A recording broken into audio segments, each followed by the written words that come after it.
வணக்கம் நண்பர்களே.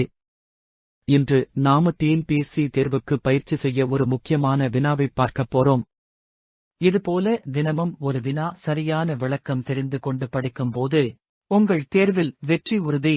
சரியான விடையை மட்டும் இல்லாமல் அதற்கான முழு விளக்கத்தையும் நாம இதில் பார்ப்போம். அதனால முழுசா ஸ்கிப் பண்ணாம பார்க்கவும்.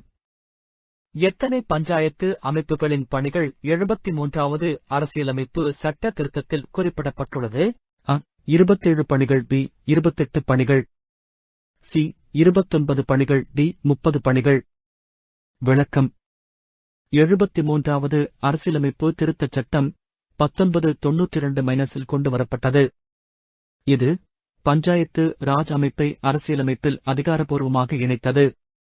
இந்த திருத்தத்தின் அடிப்படையில் இந்திய அரசியலமைப்பின் 11வது அட்டவணையில் மொத்தம் 29 பணிகள் பஞ்சாயத்து அமைப்புகளுக்காக பட்டியலிடப்பட்டுள்ளன. உதாரணமாக அந்த பணிகளில் கல்வி, சுகாதாரம், விவசாயம், குடிநீர் திட்டங்கள், சாலை மற்றும் வீதிகள் போன்றவை அடங்கும். சரியான பதில் ஆப்ஷன் சி, 29 பணிகள்.